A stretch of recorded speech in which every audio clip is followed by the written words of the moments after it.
श्री गुरु चरण कमलेभ्यो नमः। बोले श्री सीताराम जी महाराज की। आज हम लोग ठाकुर जी के पूजन के संबंध में कुछ बातें करेंगे। हम लोग ठाकुर जी की जब सेवा करते हैं तो करते क्या हैं कि अपने समरसेबल के जल से स्नान कराने के लिए जल लाते हैं और रख करके उसमें करते क्या है कि थोड़ा सा गंगा जल भी डाल देते हैं। क्या सोच करके कि अब ये जल परम पवित्र हो गया। परम पवित्र तो है ही है, हमारे घर का जो समरसेबल का जो जल है वो भी परम पवित्र है, पर जो हम जल डाल देते हैं उस पर जरा हम ध्यान दें तो गंगा जल जो है, जो गंगा नदी है, उनका सृजन कहाँ से हुआ है? तो भगवान नारायण के चरण के स्पर्श से गंगा नदी इस धराधाम पर आई है। चरण के संस्पर्श से उत्पन्न हुई हैं, इसलिए इस नदी का नाम, गंगा नदी का नाम विष्णुपदी भी पड़ा। इसलिए गंगा जल से ठाकुर जी का स्नान करवाने से होता क्या है कि हम ठाकुर जी के चरणोदक से ही ठाकुर जी का स्नान करवा देते हैं। हम ये नहीं कहते कि गंगा जल डालना गलत है, हम किसी की भावनाओं को ठेस नहीं पहुंचा रहे, हम गलत नहीं कह रहे, हम सिर्फ आपके भावनाओं को सही दिशा दे रहे हैं। स्नान करवाएं।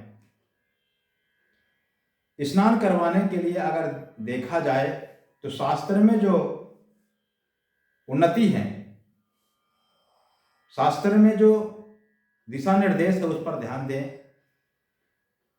तो वर्णन आता है कि एक बार ब्रह्मा जी ध्यानस्थ थे, ठाकुर जी श्री हरि प्रकट हुए, उनके ध्यानस्थ भाव को देख करके उनके आंखों से प्रेमाश्रु बह चला और इतने में ब्रह्मा जी का जो ध्यान है खुल गया। उन्होंने क्या देखा कि उनके आंखों से जो जल बह रहा है, अश्रु बह रहा है, वो यहाँ ठुड्डी तक आ गया और नीचे गिरने ही वाला था कि ब्रह्मा जी ने अपने कमंडल में उस जल को डाल दिया। आशीर्वाद देकर के श्री हरि तो अंतर ध्यान हो गए। ब्रह्मा जी भी विचार करने लगे, मैं क्या करूं, मैं अपने प्रभु का, अपने श्री हरि का मैं प्रेमाश्रु कहाँ डालूं? तो उन्होंने अपने मन से एक सरोवर को उत्पन्न किया जिसका सुप्रसिद्ध नाम मानसरोवर पड़ा। उस सरोवर में कमंडल का वह प्रभु का जो अश्रु जल था डाल दिया। कालांतर में वर्णन आता है पुराणों में कि अयोध्या में राज करने वाले श्री इक्ष्वाकु नरेश, अयोध्या में कोई नदी नहीं थी। जिस शहर में नदी नहीं होती, गांव में नदी नहीं होती, वहां रोग प्रवेश कर जाते हैं। रोगों को रोकने के लिए और ग्राम को सुरक्षित रखने के लिए नदी का होना बहुत जरूरी है।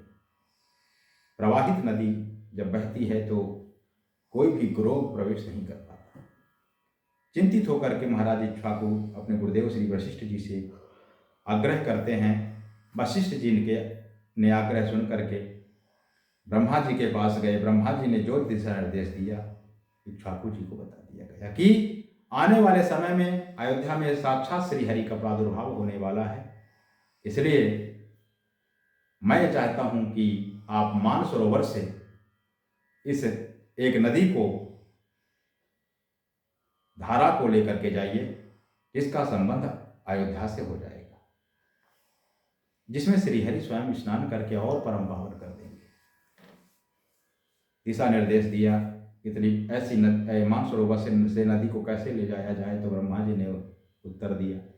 ठीक उसी माध्यम से, उसी प्रकार से इक्ष्वाकु जी ने अपने बाण को भूमि पर गड़ाया और एक लीक बनाई।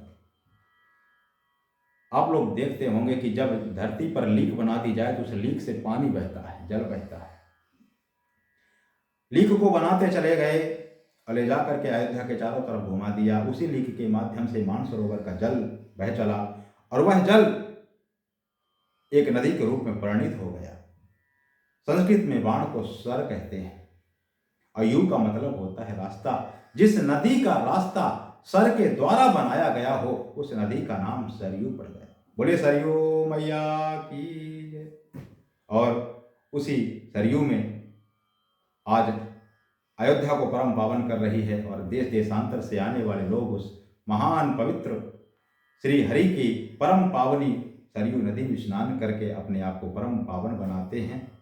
और बहुत प्रसंग पुराणों में आया हुआ है, इसलिए आप लोग अगर स्नान करवाना है तो गंगा जल से करवाइए, लेकिन अयोध्या अगर जाइए तो सरयू जल लेकर के आइए और अपने जल में सरयू जल डाल करके ठाकुर जी को स्नान करवाइए।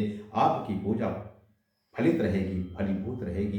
बोलिए भक्तवत्सल भगवान की जय।